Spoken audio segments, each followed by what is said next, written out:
स्त्री का स्वभाव और पुरुष का भाग्य, इन दोनों को तो देवता भी नहीं समझ सकते, फिर मनुष्य की क्या बिसात। यह कथा उसी गूढ़ रहस्य की है जहां एक महान सम्राट विक्रमादित्य, जो न्याय, नीति और तपस्या के प्रतीक थे, एक स्त्री के मोहपाश में बंधकर अपने सिंहासन तक को खतरे में डाल बैठे।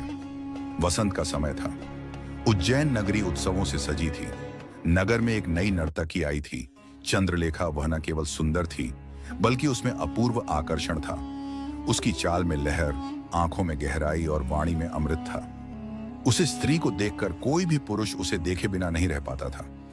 नगर के मंत्री ने उसको राजा के दरबार पर नृत्य के लिए आमंत्रित किया और कहा कि अगर तुमने अच्छा नृत्य किया तो इसके लिए तुमको राजा पुरस्कृत करेंगे और तुम्हारी जो भी इच्छा रहेगी उसकी पूर्ति करेंगे, मतलब तुम्हें इच्छा अनुसार उपहार मिलेगा। राजा विक्रमादित्य के दरबार में जब चंद्रलेखा पहली बार नृत्य करने आई तो समूचा दरबार स्तब्ध हो गया। वह नृत्य नहीं कर रही थी, वह मन को छू रही थी, जैसे उसका एक एक भाव दिल को भीतर तक भेद दे। उसका नृत्य देखकर मानो राजा का मन और हृदय दोनों पिघल गया। वह एक नजर में देखते ही रह गए। राजा का हृदय, जो अब तक तप और न्याय में तल्लीन था, पहली बार विचलित हुआ। मानव उनका तक सब छूट गया। राजा ने चंद्रलेखा को सम्मान दिया, फिर उसे महल के भीतर जगह दी और फिर हर शाम उससे मिलने की लालसा बढ़ने लगी। राजा बेचैन से रहने लगे और उसे न मिल पाने का दर्द उनको महसूस होने लगा। उनके भीतर दिल में उसके लिए जगह बनने लगी और वह उसी के बारे में सोचने लगे। वह प्रेम में डूबते गए। उनकी रात्रियां अब मंत्रियों से नहीं बल्कि चंद्रलेखा से बातों में गुजरती। वह चंद्रलेखा पूछती, राजन, क्या आपने कभी किसी स्त्री से प्रेम किया? राजा मुस्कुराते, अब कर रहा हूं। चंद्रलेखा उनसे यह भी पूछती कि आप मुझे पसंद करते हैं? तो राजा उससे यही कहते कि यह खुद से पूछ लो कि मैं पसंद करता हूं या नहीं। धीरे धीरे दरबारियों को यह चिंता सताने लगी कि राजा का ध्यान राज्य से हटता जा रहा है। लेकिन चंद्रलेखा अब इतनी प्रिय हो चुकी थी कि राजा किसी की बात नहीं सुनते। चंद्रलेखा ने राजा से कहा, यदि आप मुझसे सच्चा प्रेम करते हैं तो मुझे 3 दिन के लिए सत्ता दीजिए। मैं देखना चाहती हूं कि आप मुझ पर कितना भरोसा करते हैं। राजा हंसते हुए बोले, मेरा सब कुछ तुम्हारा है, सत्ता क्या चीज है? मैं तो तुम्हें अपनी जान तक दे सकता हूं। तुम सत्ता मांगकर बहुत छोटा काम कर रही हो।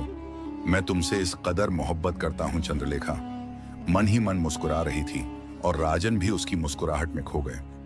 ये बात से मंत्रियों को पता लगी तो मंत्रियों की चिंता बढ़ने लगी और वह राजा को बचाने के बारे में सोचने लगे कि राजन किस तरह उसके जाल में फंसते जा रहे हैं। अब उन्हें क्या करना चाहिए? मंत्रियों ने चेताया, राजन, स्त्री की परीक्षा में केवल प्रेम नहीं, विवेक चाहिए। वह एक नर्तकी है, वह आपका राज्य कैसे संभाल सकती है? आप इस चीज को समझिए और जानिए, इतनी जल्दी फैसला मत लीजिए। उस समय राजा की बुद्धि जैसे भ्रष्ट सी हो गई थी। उन्होंने कहा, वह जैसा कह रही है वह सही कह रही है।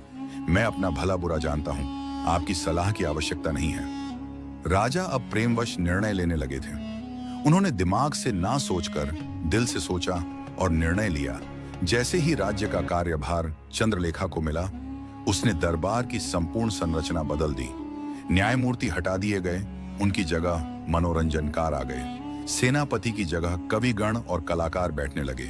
प्रशासनिक बैठकें नृत्य गृहों में बदल गईं। राज्य में अराजकता फैलने लगी। प्रजा दुखी हो चली थी और सैनिक अनुशासनहीन। दरबार एकदम गलत स्थिति में चला गया। नगर में एक साधु भ्रमण के लिए आया और यह सब देखकर वह बहुत चिंतित हो गया।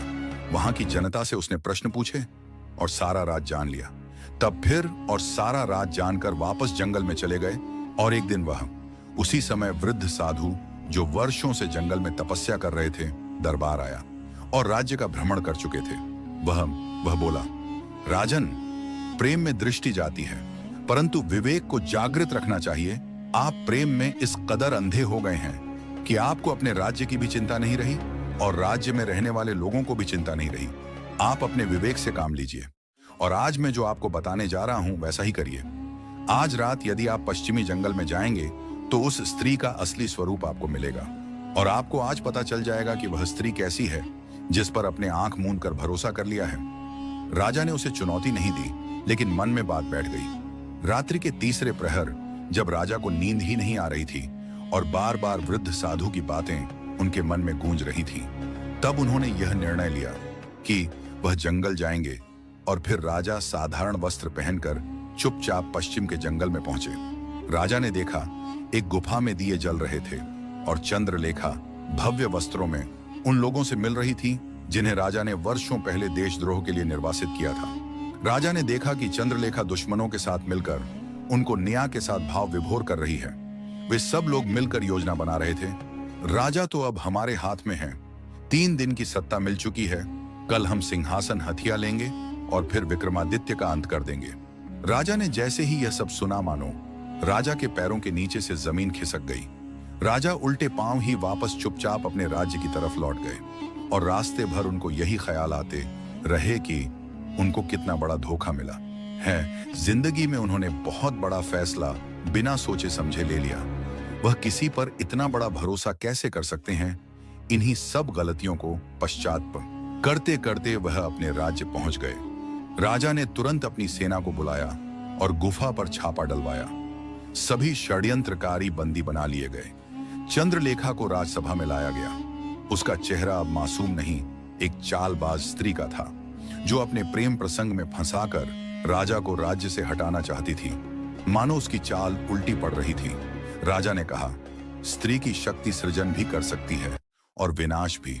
तुमने मेरे प्रेम का नहीं, मेरी कमजोरी का लाभ उठाया, पर मैं राजा हूं और राजा अपनी प्रजा के लिए न्याय करता है, मोह में नहीं बहता।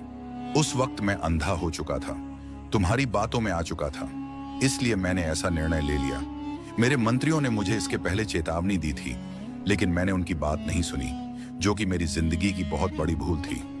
आज के बाद तुम्हारा इस राज्य में कोई स्थान नहीं है और अगर तुम्हें इस राज्य में दिखी तो तुम्हें कठोर दंड का पात्र बनना पड़ेगा। चंद्रलेखा को राज्य से निष्कासित कर दिया गया। राजा ने सभा में घोषणा की, मैंने यह जाना कि प्रेम में पड़ना सरल है, परंतु विवेक बनाए रखना कठिन। स्त्री की सुंदरता को देखकर अगर बुद्धि खो दी जाए तो वह पुरुष नहीं, केवल एक खिलौना बन जाता है।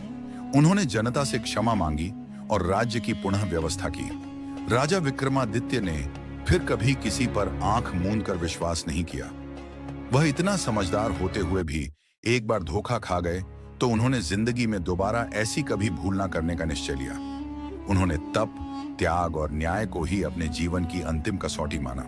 प्रेम को उन्होंने नकारा नहीं, लेकिन अब उनके लिए प्रेम का अर्थ केवल वह था जो नीति, सच्चाई और मर्यादा के साथ हो। स्त्री का चरित्र जितना आकर्षक दिखे उतनी ही गहराई से परखा जाना चाहिए। प्रेम तब तक दिव्य है जब तक उसमें छल न हो। राजा हो या सामान्य पुरुष, यदि वह अपने विवेक को मोह के सामने गिरवी रख दे तो वह पतन को बुलावा देता है। जब एक व्यक्ति, चाहे वह राजा हो या साधारण जन, अपने विवेक, जो सत्य और असत्य में भेद करने की शक्ति है, को मोह, आकर्षण या लालच के वशीभूत होकर त्याग देता है, तब वह अपने ही जीवन की नींव हिला देता है। विवेक वह आंतरिक दीपक है जो अंधकार में रास्ता दिखाता है और मोह उस धुंध की तरह है जो उस दीपक को ढक देता है। मोह चाहे सत्ता का हो, स्त्री सौंदर्य का, धन का या प्रशंसा का। यदि कोई व्यक्ति विवेक को तजकर उसके पीछे भागता है तो वह अंततः स्वयं को खो बैठता है। इतिहास में हम बार बार देखते हैं कि कितने ही महान राजा सिर्फ इसलिए पतन की ओर गए क्योंकि उन्होंने मोह को प्राथमिकता दी और अपने विवेक की आवाज को अनसुना कर दिया। रावण, जो वेदों का झाता था, बलवान था, विद्वान था, लेकिन सीता के प्रति उसका मोह उसे विनाश की ओर ले गया। दुर्योधन, जो राजकुमार था, सिर्फ अहंकार और लोभ के मोह में आकर अपने कुल का विनाश कर बैठा। ये उदाहरण केवल पौराणिक आख्यान नहीं, बल्कि यह चेतावनी है कि अगर विवेक को दबाया गया तो वह भीतर ही भीतर सड़न फैलाता है और जब तक व्यक्ति संभले तब तक बहुत देर हो चुकी होती है। मोह की प्रकृति ही ऐसी होती है कि वह मीठे शब्दों और सुंदर मुखौटों में आता है। वह लालच का वादा करता है, तृप्ति का भ्रम देता है, लेकिन अंत में केवल पछतावा और खालीपन छोड़ जाता है। वहीं विवेक का मार्ग कठिन जरूर होता है, लेकिन वह स्थायी शांति, संतुलन और सम्मान की ओर ले जाता है। जो व्यक्ति मोह की छाया में जीता है वह दूसरों को धोखा देने से पहले स्वयं को धोखा देता है। इसीलिए चाहे कोई कितना ही उच्च पद पर क्यों ना बैठा हो, यदि वह अपने अंतःकरण की आवाज को अनसुना कर क्षणिक सुख या आकर्षण के पीछे भागता है तो वह न केवल अपना भविष्य बिगाड़ता है बल्कि समाज और इतिहास में एक दुखद कहानी बन जाता है। विवेक ही आत्मा की रक्षा है और मोह उसका अपहरण करता। चुनना हमेशा व्यक्ति के हाथ में है। या तो विवेक का दीपक थामो और अंधकार से लड़ो, या मोह की झूठी चमक में खो जाओ और स्वयं को मिटा दो। यह कहावत उस गूढ़ सत्य की ओर इशारा करती है कि स्त्रियों की प्रकृति में भावनाओं की गहराई, बुद्धिमत्ता और सामर्थ्य होती है, जो यदि समझी न जाए या जिसे हल्के में लिया जाए तो वह व्यक्ति के जीवन को उलझा भी सकती है। यह चेतावनी पुरुषों के लिए है कि वे स्त्री के सौंदर्य, कोमलता या वाणी से मोहित होकर विवेकहीन निर्णय न लें। त्रिया चरित्र कोई अभिशाप नहीं, बल्कि यह बताता है कि जिस प्रकार अग्नि में तेज होता है वैसे ही नारी में भी भावनात्मक तीव्रता और प्रभाव की शक्ति होती है। इसके मूल में यह बात छिपी है कि चाहे कोई भी संबंध हो, स्त्री पुरुष, गुरु शिष्य या राजा प्रजा, वहां विवेक और समझदारी आवश्यक है। जब कोई पुरुष मोह में आकर किसी नारी को समझे बिना उस पर पूर्ण विश्वास कर लेता है, तब उसका निर्णय ही उसका पतन बन जाता है। यह नारी की कमजोरी नहीं, पुरुष की अंध भक्ति का परिणाम होता है।